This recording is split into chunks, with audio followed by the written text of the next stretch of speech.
Good evening and welcome to 13 News Weekend Edition. I'm Lily Bradley. Thanks for joining us tonight. The United States and China have been locked in a bitter trade battle since July of 2018. 13 News reporter Haley Kosick joins us now live in the studio with a closer look at how this is greatly impacting West Virginians. Haley?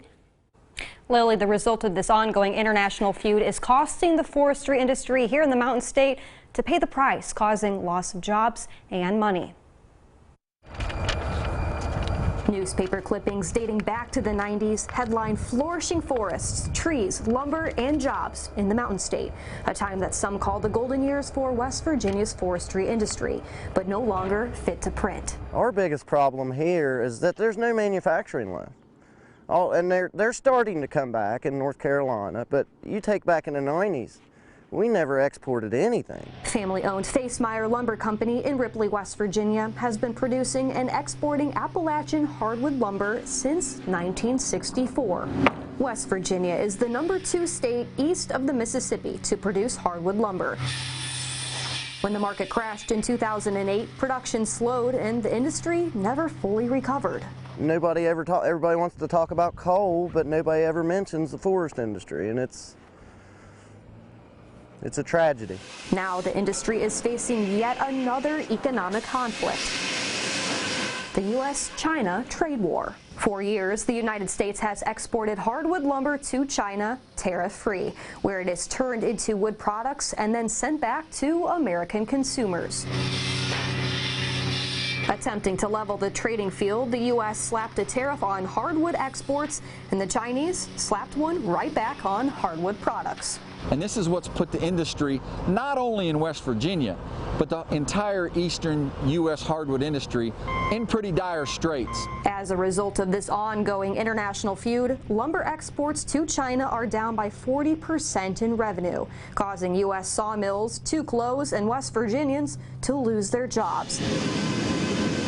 Justin has had to cut 75% of his staff because money does not grow on trees. We kind of put all our eggs in one basket with China, and now, I mean, that's kind of closed the door.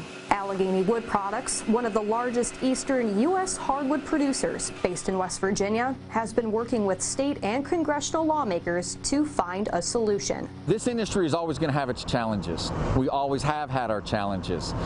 Those will continue.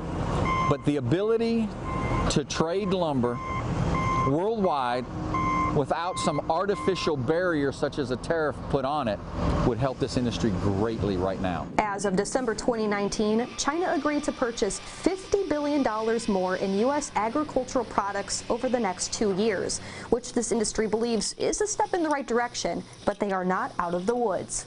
There are ambassadors from other countries that have come through my office, and I'm always sharing with them what great people we have here, what wonderful natural resources we have, hard-working people that want to work, and so hopefully that they are willing to come in and invest with us as well. It's kind of hard to wake up every morning when you know you're going to lose money and come to work and do it, but we're just trying to hang on, hoping for an upturn.